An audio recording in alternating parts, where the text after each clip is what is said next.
Hi, my name is Scott Simpson, and today we'll be talking about kinetics, focusing more on the physical chemistry aspects of them. So kinetics is an important topic because it tells us how long will a reaction take or how long will a process take. It's important for biological mechanisms to occur. How long is something going to take? How long will a chemical reaction take, which is related to the cost of things too.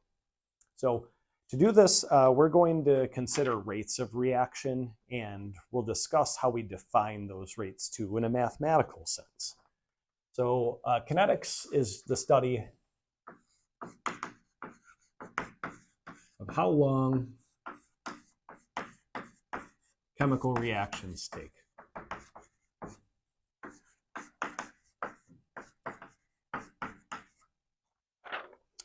And what we're going to do is we're going to consider rates of reaction.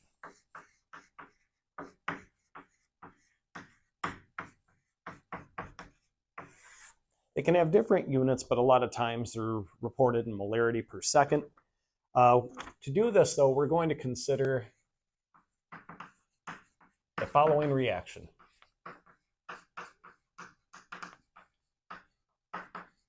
It's just a generic reaction where we have A plus 2B goes to 3C plus 1 molecule of D. Now the question I'm going to pose is how could we keep track of the rate? How could we describe the rate?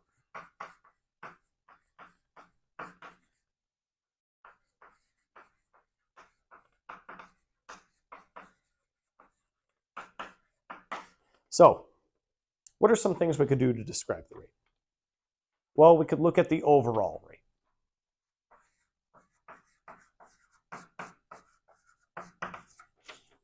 That's where we have a rate law. We know how a reaction proceeds. Generally, we don't know that information, though. We could consider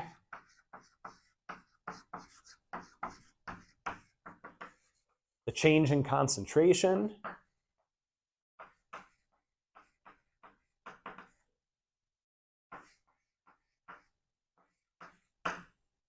of either our reactants or products.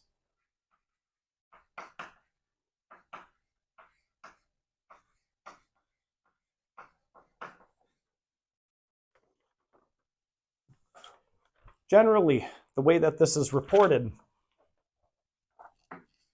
we have the rate is equal to 1 over that stoichiometric coefficient that we talked about previously.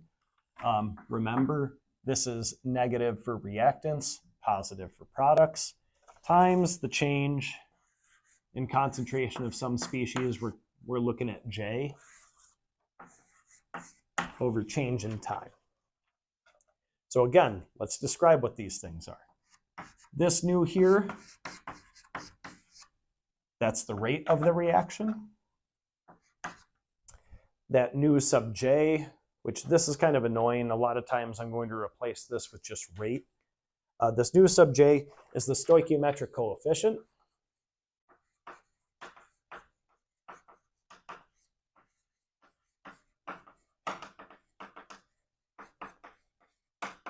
Of J. And we have the change in concentration of J versus the change in time.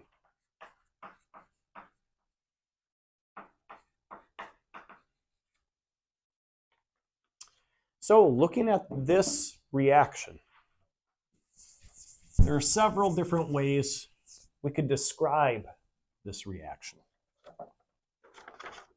or at least the rate of this reaction. So one way we could do it is based upon A. Given the stoichiometric coefficient is 1 and it's a reactant, we would get negative dA dt is equal to the rate. If we look at B, stoichiometric coefficient is 2. However, this is a reactant, so this would be negative 2 dB, negative 1/2 dB dt. Another way we could express it is through the production of C. Given the stoichiometric coefficient is 3, and it's a product, it would be 1/3 dC, change in concentration of C, with time.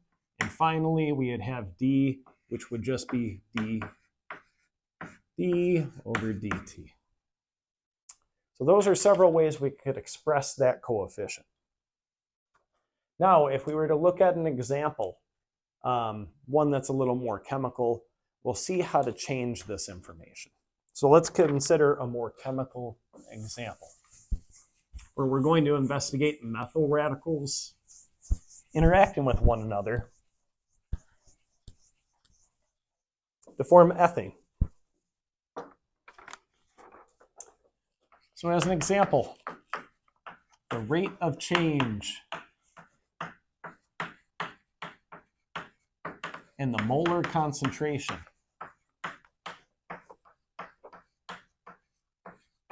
of CH3 radicals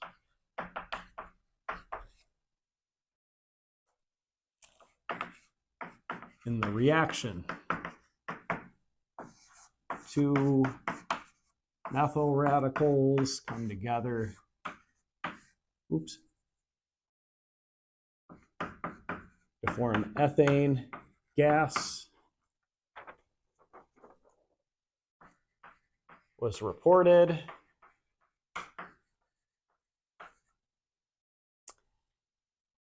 as the change in methyl radicals over time, negative 1.2 moles per decimeter cubed times seconds.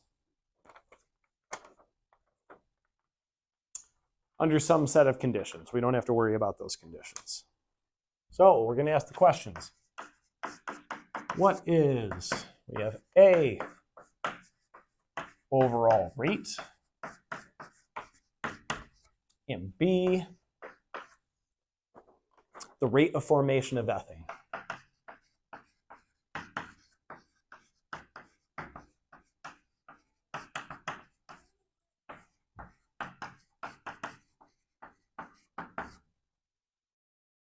So let's try to determine that. Good, I'm still recording. Okay, so the overall rate. We have the rate is equal to, okay, we could express this in either ethane or these methyl radicals. Since a methyl radical is a product, we have negative 1/2 d-methyl, the concentration of the methyl radicals over time. But this will also be equal to the rate of formation of ethane over time. So that's the overall rate. What's interesting is the overall rate will also be equal to the formation of ethane. So these two, these two solutions that we're looking for, they're going to be equivalent to one another. We're given a number. So now all we have to do then is plug in negative 1/2 times this rate we were told.